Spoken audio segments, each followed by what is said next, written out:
So Dr. Dani is the co-founder of Sen Brain Lab Brain Hacking, and Mindbody Medicine Center in Ubud, Bali.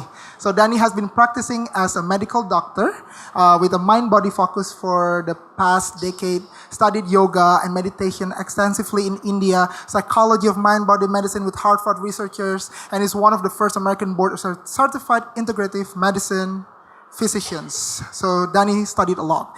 And he also did the highest level of evidence-based natural medicine accreditation worldwide, and also the newest American internal medicine physician subspecialty. So please give a big applause to Dr. Dani.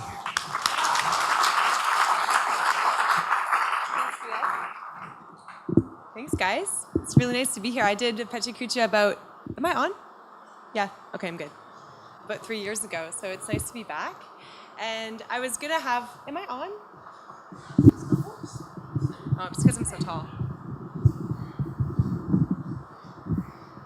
I don't want to hunch down. I don't want to have a hunchback. All right, there we go. Pardon me? Do you want to tell me?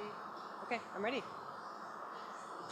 So tonight I want to tell you a story about my journey through medicine. And it all started when I was a little girl. And I loved a few things. I loved manatees, I loved berries, and I loved to boss people around. So as I got older, I decided that medicine would be a really great profession for me to go into because I got to boss people around. I got to tell people to eat their berries, and I'm not sure about the manatees, but I figured it'd sort itself out somewhere. So at the age of 20, I went to medical school. And I thought in medical school that I was going to learn how to be a great healer, and that I was going to learn all this really cool stuff to help people in all kinds of different ways that I couldn't even imagine. And, you know, they included things like helping people live their most vibrant life, be amazing, believe in themselves, tap into their inner healer. But unfortunately, that's not what you learn in medical school. You get about 1 hour of nutrition in 4 years, and there's no talk of anything about mind-body connection. That's considered woo-woo. But it's not all bad, because the thing is what you learn in medical school is you learn how to break things down into small parts. And that's how Western medicine is today, because when you break things down into small parts, you can study it easier. And you know, it's important not to demonize it because we've had lots of great discoveries in medicine because of breaking things down. So we have penicillin, we can put people to sleep and save their life with a surgery and then wake them back up again. It's not all bad. But the problem is that humans, we tend to make these mistakes, and we tend to think that we can use this approach to find the magic bullet for life. But unfortunately, you can't really replace connection and mind-body connection and understanding yourself with pills. And what I came to realize as a medical doctor is I was trained to primarily work with pills, and I wasn't satisfied with that. So I decided I needed to find some of my own mentors. And one of them was Dr. Herbert Benson. He's a Harvard researcher and doctor who is a heart surgeon. And he firmly believed in the 1960s, got kicked out for it, that stress was related to cardiovascular disease. He proved it. He invented the relaxation response. So basically he invented the physiological proof of the way meditation works in the brain. And we need it because guess what? The same brain that got me through medical school was also the brain that is causing me to worry. And I'm type AAA, so I worry more than most. So I needed to meditate, and my patients needed to meditate. And I really got into the science of meditation for this reason. So when we meditate, for example, our brain lights up in all these cool areas. We turn on these resilience networks. We actually make our brains bigger. We do all kinds of things to change our brains. And they told me in medical school a decade ago that adult brains couldn't really change. And we know now that that's not true. Thank God. So not only can we change our brains with meditation, I discovered, but I also study something called epigenetics. Epigenetics is the study of how we can turn off bad genes. So this is a study with, I know it's busy, but 8 weeks of meditation, people turned off almost 2,000 bad genes. And this is really revolutionizing our view of medicine. And this is me in India. So, you know, I decided I just didn't want to study this stuff as an academic. I really wanted to live it.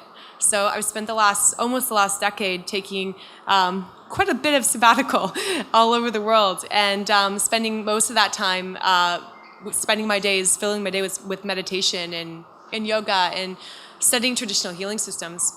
But then I would go back to my practice in Vancouver, my medical practice, and this is what everyone looks like. And, I was trying to find a way to help integrate what I was learning on these sabbaticals with my patients who had these really stressed out, really busy lives. And what I came to discover was a book that pretty much changed my life called Beyond Biofeedback. It was written by a biophysicist called Elmer Green. And he had one simple idea. This idea was that ordinary, average people could learn to master their mind and their body in extraordinary ways. And he proved this by studying extraordinary people, including Swami Rama, who you see there, who was able to stop his heart. And he did it using brain and body biofeedback. And this is really how I got into brain and body biofeedback as a practitioner, and I started using this myself because, I was finding my own meditation. Sometimes it's hard, you're busy. And this is a picture of two of my friends here in Ubud, at our center in Ubud, doing some neuro meditation with one of the techniques that Elmer Green discovered on the banks of India, a deep meditation signature in the brain. And these are kind of modern tools that I started to use to help connect these ancient tools with the modern. This is an example of energy medicine. We know that when a boy and his dog enter the room, we can prove that their heart rhythms start to sync up together. We now know that the heart has a field, an electromagnetic field. This is not woo-woo anymore. This is science. And, this is amazing. They don't tell you this stuff in medical school. And it just blew my mind. I'm trying to time that right.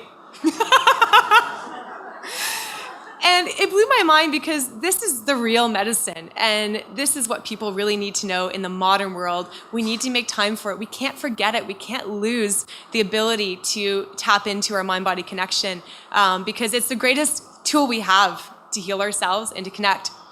And, this is one of the things that in my personal practice I've come to value the most is, no matter how busy we get, no matter if it's a low-tech meditation or a high-tech meditation, it doesn't really matter. But you got to take the time every day. Just find that 10 minutes because it really is more powerful than any pill. This is me doing some neuro meditation in my garden with my cats. I like to think that my heart field attracts the cats because whenever I seem to do any kind of meditation at home, they do come and 3 of them come and sit on me, which sometimes affects my equipment if I'm using my equipment, but that's about it. I just want to say in conclusion, I hope you guys spend the week at Valley Spirit if you're at the festival, connecting deeper with yourself. I really think that medicine's coming full circle, and I really hope that we can look into the future together, more connected than ever. Thank you.